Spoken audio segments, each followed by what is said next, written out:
क्रमांक 1. प्रकल विभाजनात तूर्कतंतू टिंब या अवस्थेपासून दिसू लागतात. ए. पूर्वावस्था, बी. मध्यावस्था, सी. पश्चावस्था, डी. अंत्यावस्था. योग्य उत्तर आहे बी. मध्यावस्था. प्रश्न क्रमांक 2. कोणत्या अवस्थेतून तूर्कतंतू नाहीसे होतात? ए. पूर्वावस्था, बी. मध्यावस्था, सी. पश्चावस्था, डी. अंत्यावस्था. योग्य उत्तर आहे डी. प्रश्न क्रमांक 3. पेशी विभाजनाच्या कोणत्या अवस्थेत पेशीद्रव्यात खाच पडू लागते? ए. पूर्वावस्था, बी. मध्यावस्था, सी. पश्चावस्था, डी. परिकल विभाजन. योग्य उत्तर आहे डी. परिकल विभाजन.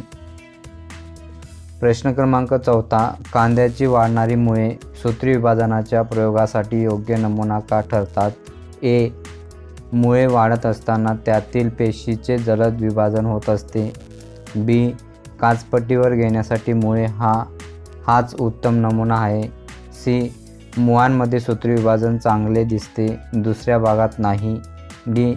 कांद्याची मुळे प्रयोगासाठी सहज उपलब्ध असतात. योग्य उत्तर आहे ए. मुळे वाढत असताना त्यातील पेशीचे जलद विभाजन होत असते. प्रश्न क्रमांक 5. प्रयोगासाठी वापरण्यात आलेल्या रंजक द्रावणाने कोणता भाग रंजित होतो? ए. पेशीद्रव्ये, बी. गुणसूत्रे, सी. तूर्कतंतू आणि डी. संपूर्ण केंद्रक. योग्य उत्तर आहे बी. गुणसूत्रे. प्रश्न क्रमांक 6. कोणत्या प्रकारच्या पेशी सूत्री विभाजनात दाखवतात? ए. कायिक पेशी, बी. जनन पेशी, सी. कायिक पेशी आणि जनन पेशी, डी. यापैकी कोणताही पर्याय नाही. योग्य उत्तर आहे सी. कायिक पेशी आणि जनन पेशी. प्रश्न क्रमांक 7. पेशी विभाजनाचा कोणता काळ हा विश्रांतीचा काळ म्हणून म्हटला जायचा? ए. आंतरप्रावस्था, बी. मध्यावस्था, सी. पश्चावस्था आणि डी. अंत्यावस्था. योग्य उत्तर आहे ए. आंतरप्रावस्था. प्रश्न क्रमांक 8. सूत्री विभाजनाच्या या अवस्थेत गुणसूत्र केळीच्या गड्यासारखे दिसतात. ए. पूर्वावस्था, बी. मध्यावस्था, सी. पश्चावस्था आणि डी. अंत्यावस्था. योग्य उत्तर आहे बी. मध्यावस्था. प्रश्न क्रमांक 9. सूत्री विभाजनातील कोणती अवस्था ही पूर्वावस्थेच्या विरुद्ध असणारे दाखवते? ए. परिकलन विभाजन, बी. मध्यावस्था, सी. पश्चावस्था, डी. अंत्यावस्था. योग्य उत्तर आहे डी. अंत्यावस्था. प्रश्न क्रमांक 10. जर पेशी सूत्री विभाजनाने 6व्या विभाजित झाली तर किती जन्य पेशी तयार होतील? ए. 32, बी. 44, सी. 64, डी. 72. योग्य उत्तर आहे सी. 64. प्रश्न क्रमांक 11. एका पेशीपासून 128 पेशी निर्माण होण्यासाठी किती वेळ सूत्री विभाजन व्हावे लागते? ए. 7, बी. 14, सी. 28, डी. 32. योग्य उत्तर आहे ए. 7. प्रश्न क्रमांक 12. अर्धसूत्री विभाजन पाहण्यासाठी कोणत्या साधनांचा वापर करता येईल? ए. कांद्याच्या मुळाच्या टोकातील पेशी, बी. नाकतोड्याच्या वृषणातील पेशी, सी. बटाट्यातील पिष्टमय पदार्थाचे कण, डी. मानवी गालाच्या आतील पेशी. योग्य उत्तर आहे बी. नाकतोड्यातील वृषणातील पेशी. प्रश्न क्रमांक 13. एका ग्लुकोज रेणूचे पूर्ण ऑक्सिडीकरण झाल्यावर एटीपीचे एकूण टिंब रेणू मिळतात. ए. 38, बी. 40, सी. 50, डी. 48. योग्य उत्तर आहे ए. 38. प्रश्न क्रमांक 14. ग्लायकोलायसिसच्या शेवटी टिंबचे रेणू मिळतात. A. Pyruvate, B. Phospholipid, C. Carbon, D. Hydrogen. योग्य उत्तर आहे ए. पायरुवेट. प्रश्न क्रमांक 15. अर्धगुणसूत्री विभाजन भाग 1 च्या पूर्व अवस्थेतील टिंबटिंब या अवस्थेमध्ये जनुकीय विचलन होते? ए. स्थूलसूत्रता, बी. तनुसूत्रता, सी. द्विसूत्रता, डी. युग्मसूत्रता. योग्य उत्तर आहे ए. स्थूलसूत्रता. प्रश्न क्रमांक 16. सूत्री विभाजनाच्या टिंबटिंब अवस्थेमध्ये सर्व गुणसूत्र पेशीच्या विषुववृत्तीय प्रतलाला समांतर संरचित होतात. ए. आंतरप्रावस्था, बी.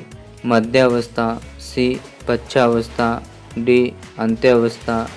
योग्य उत्तर आहे बी. मध्यावस्था. प्रश्न क्रमांक 17. पेशीच्या प्रद्रव्य पटल तयार करण्यासाठी टिंबटिंबच्या रेणूची आवश्यकता असते. A. Haemoglobin, B. Phospholipid, C. Myosin, D. ॲक्सिसिन. योग्य उत्तर आहे फॉस्फोलिपिड. प्रश्न क्रमांक 18. आपण व्यायाम करताना आपल्या मांसपेशी टिंबटिंब प्रकारचे शोषण करतात. ए. विना ऑक्सिशोषण, बी. ऑक्सिशोषण, सी. ऑक्सिडीकरण, डी. उत्सर्जन. योग्य उत्तर आहे ए. विना ऑक्सिशोषण. प्रश्न क्रमांक 19.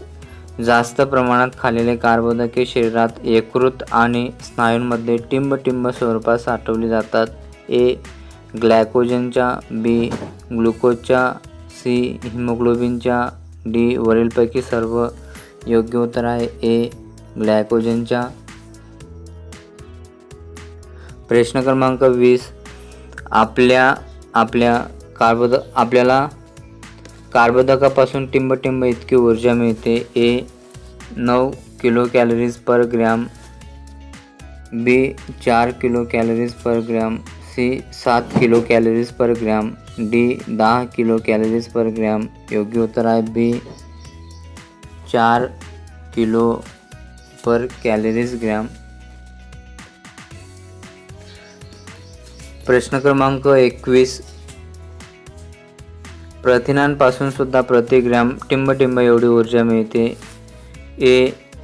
4 kilo calories, B. 9 kilo calories, C. 10 kilo calories, D. 8 kilo calories. योग्य उत्तर आहे ए. 4 किलो कॅलरीज. प्रश्न क्रमांक 22. स्निग्ध पदार्थांपासून आपल्याला प्रति ग्रॅम टिंबटिंब इतकी ऊर्जा मिळते. A. 4 kilo calories, B. 9 kilo calories, C. 10 kilo calories, D. 8 kilo calories. योग्य उत्तर आहे बी. 9 किलो कॅलरीज. प्रश्न क्रमांक 23. पेशी स्तरावरील शोषण प्रक्रियेत टिंबटिंबचे टप्प्याटप्प्याने ऑक्सिडीकरण केले जाते. ए. ग्लुकोज, बी. प्रथिन, सी. स्निग्ध पदार्थ, डी. क्षार. योग्य उत्तर आहे ए. ग्लुकोज.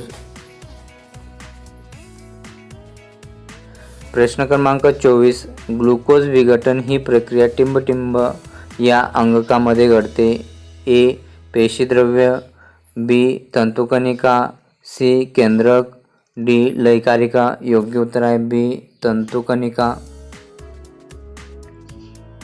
प्रश्न क्रमांक 25. एटीपी म्हणजे टिंबटिंब होय. Adenosine triphosphate, B. Acetic triphosphate, C. Adenosine tetraphosphate, D. Adenosine tripentose. योग्य उत्तर आहे ए. ॲडेनोसिन ट्रायफॉस्फेट. प्रश्न क्रमांक 26. ग्लुकोज विघटन प्रक्रियेत टिंबटिंब रेणू तयार होतात. ए.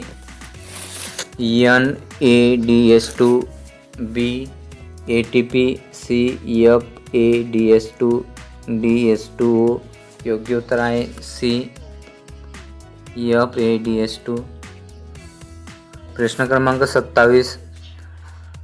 टिंबटिंबच्या रेणूवर ट्रायकार्बॉक्झिलिक आम्ल चक्र ही चक्रीय प्रक्रिया राबवली जाते. ए.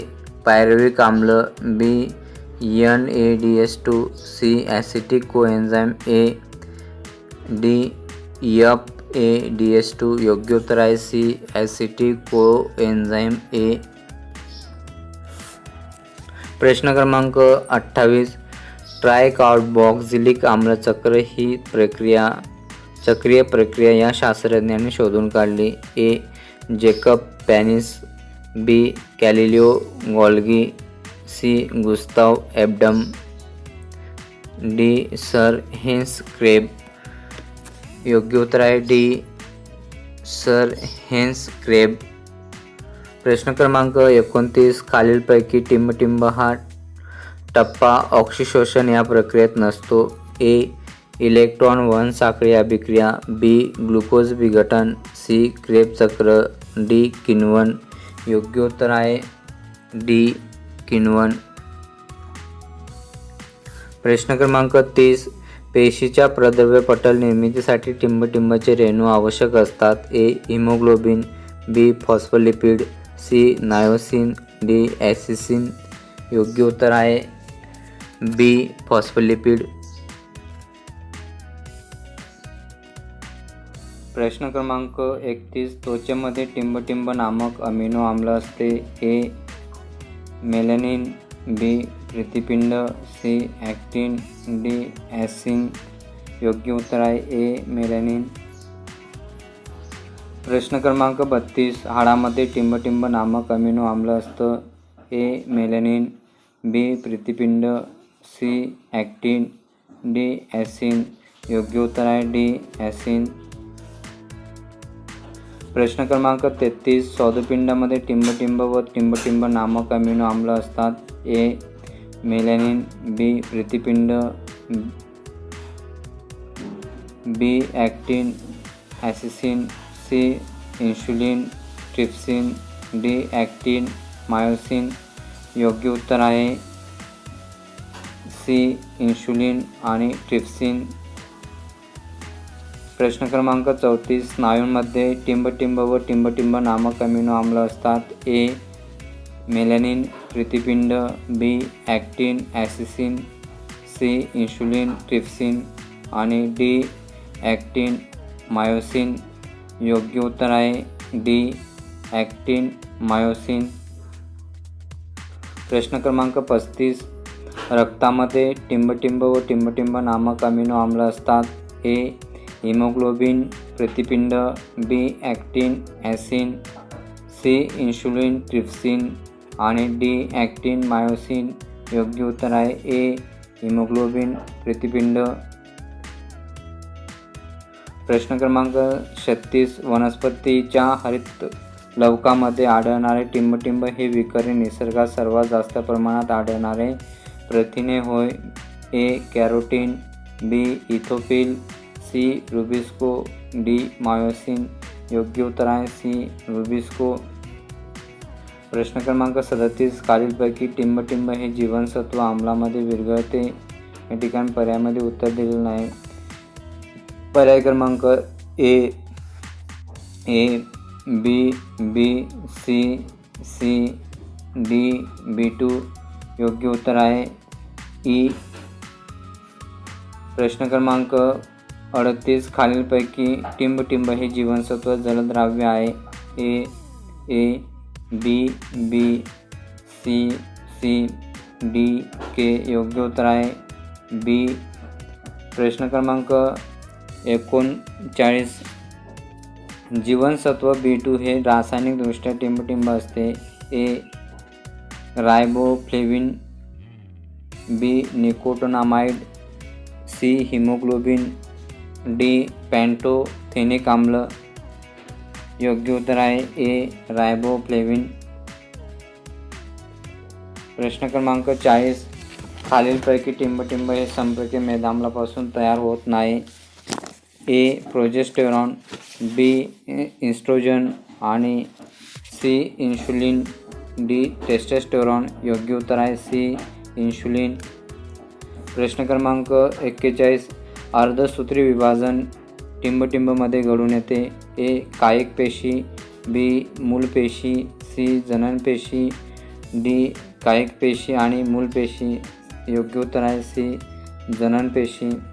प्रश्न क्रमांक 42. कोणत्याही पेशी विभाजनापूर्वी पेशी तिच्या केंद्रकामध्ये असलेल्या गुणसूत्रांची संख्या टिंबटिंब करते. ए. तिप्पट, बी. निम्मे, सी. दुप्पट, डी चौपट, योग्य उत्तर आहे सी दुप्पट. प्रश्न क्रमांक 43. अर्धगुणसूत्री विभाजन भाग सेकंडमध्ये टिंब एक गुणी पेशी तयार होतात. ए 2, बी 3, सी 4, डी 5. योग्य उत्तर आहे सी 4. प्रश्न क्रमांक 44. रक्तामध्ये रक्तद्रव्याच्या 90% टिंब असते. ए हिमोग्लोबिन, बी प्रथिने, सी पाणी, डी अल्ब्युमिन. योग्य उत्तर आहे सी पाणी. प्रश्न क्रमांक 45. NADH2 चे पूर्ण नाव काय? A nicotinamide adenine dinucleotide, B flavin adenine dinucleotide, C non adenine dinucleotide, D वरीलपैकी सर्व. योग्य उत्तर आहे ए निकोटिनामाइड ॲडिनाइन डायन्यूक्लियोटाइड. प्रश्न क्रमांक 46. FADH2 चे पूर्ण नाव काय आहे? A nicotinamide adenine dinucleotide, B flavin adenine dinucleotide, C non adenine dinucleotide, D वरीलपैकी सर्व. योग्य उत्तर आहे बी फ्लॅविन ॲडिनाइन डायन्यूक्लियोटाइड. प्रश्न क्रमांक 47. रोजच्या गरजेपेक्षा जास्त सेवन केलेले स्निग्ध पदार्थ शरीरात टिंबमध्ये साठवले जातात. ए स्नायूपेशी, बी प्रथिने, सी कर्बोदके, डी चरबीयुक्त संयोजी ऊती. योग्य उत्तर आहे डी चरबीयुक्त संयोजी ऊती. प्रश्न क्रमांक 48. बीजांकुरणाच्या वेळी जमीन पाण्याखाली बुडाली असल्यास वनस्पतीचे बीजे टिंब करतात. ए विना ऑक्सिशोषण, बी ऑक्सिशोषण, डी ऑक्सिडीकरण, सी ऑक्सिडीकरण, डी उत्सर्जन. योग्य उत्तर आहे ए विना ऑक्सिशोषण. प्रश्न क्रमांक 49. ग्लायकोलिसिस प्रक्रिया टिंब असेही म्हणतात. A Krebs cycle, B glycolysis, C EMP pathway, D fermentation. योग्य उत्तर आहे सी EMP पाथवे. प्रश्न क्रमांक 50. अर्धगुणसूत्री विभाजन टिंब वर अवलंबून असते. ए आनुवंशिकता, बी ऊती, सी जननपेशी, डी गुणसूत्रे. योग्य उत्तर आहे सी जननपेशी.